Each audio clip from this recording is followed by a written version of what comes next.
Kembali di channel Cross Culture Institute, berdiri tegak di tengah.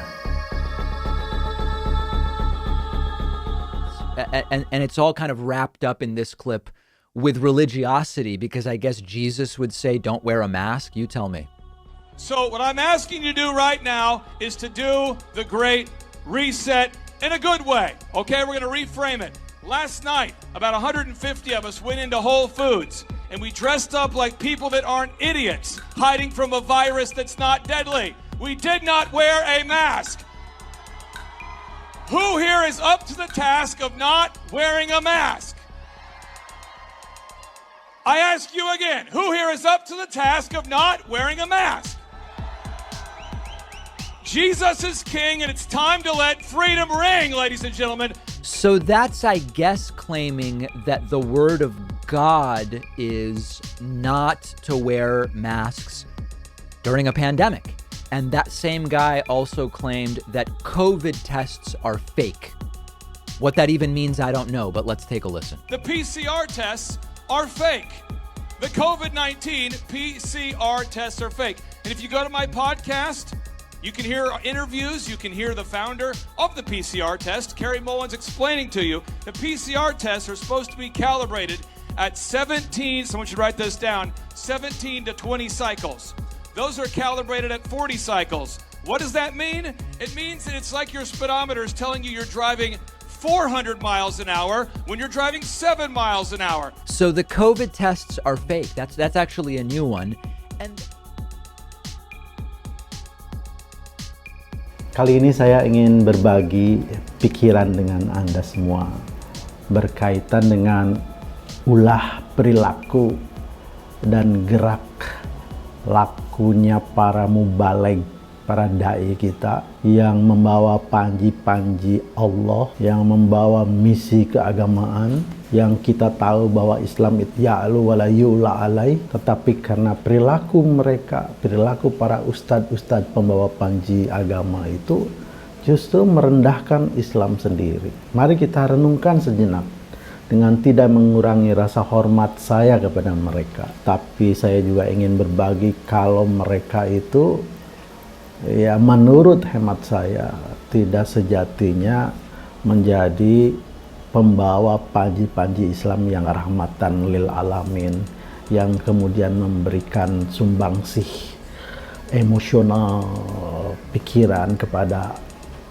manusia pada umumnya, bahwa Islam itu adalah ya'lu wa la yu'la alai, yang tertinggi di antara semua yang tertinggi. Akibat ulah mereka, Islam itu menjadi rendah, image-nya menjadi buruk, image-nya menjadi menakutkan, image-nya menjadi kumuh, dan seterusnya. Salah satu contoh misalnya, ada ustadz yang tiap hari mengajarkan semua masalah selesai dengan doa.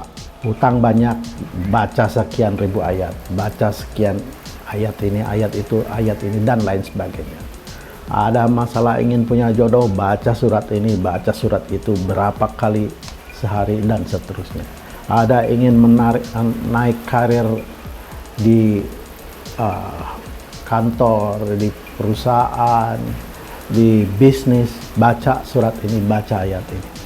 Ini semua sebenarnya menurut saya, walaupun saya pernah mengingatkan, adalah tidak mencerdaskan umat, karena tidak dicontohkan oleh Nabi. Nabi juga itu kan berusaha berperang, berdagang, berobat ketika dia sakit, berperang melawan ketika dia tertindas, ya, berdagang ketika dia harus mencukupi hidupnya. Ada satu ulama lagi ya mengatakan coronavirus itu semua diatur oleh Allah, yang sehat karena Allah, yang mendapatkan terinfeksi virus karena Allah. Semua katanya diucapkan adalah sebagai qadarullah. Semua. Tidak lama setelah mendakwahkan itu, beliau langsung kena COVID-19 positif, lalu kemudian meminta doa kepada kita semua. Padahal dia mengajarkan bagaimana menghindar dari berbagai macam musibah dengan berbagai macam doa itu. Tatkala beliau di rumah sakit, dia memohon doa kepada semua. Sama dengan yang ustadz yang satu lagi yang segala urusan selesai dengan doa. Ketika dia masuk ke rumah sakit karena COVID-19, 19. Dia memohon doa kepada jamaah yang diajarin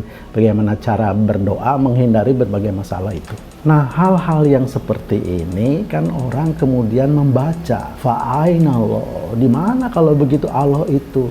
Ustadz-ustadz yang setiap hari meluangkan waktunya berkhusyuk kepada Allah Subhanahu wa taala, tapi doanya tidak dikabul. Doanya jauh dari makbul dari Allah. Jadi itu orang membaca ini apa yang diajarkan, apa yang dia rasakan, dan apa yang diperlihatkan oleh Allah sendiri kepada dirinya seperti itu. Nah, inilah yang ingin saya appeal ya kepada para mubaligh, para dai. Cobalah membawakan, mengajarkan al-Islam itu dengan pendekatan-pendekatan kekinian ya, yang common sense, yang mencerdaskan, yang memotivasi orang mau belajar. Jangan mau mendapatkan hal-hal yang keajaiban, keanehan, miracle ya. Enggak ada itu. Enggak ada. Semua berjalan sunatullah ya. Yang bekerja dengan baik, dengan sunatullah berhasil.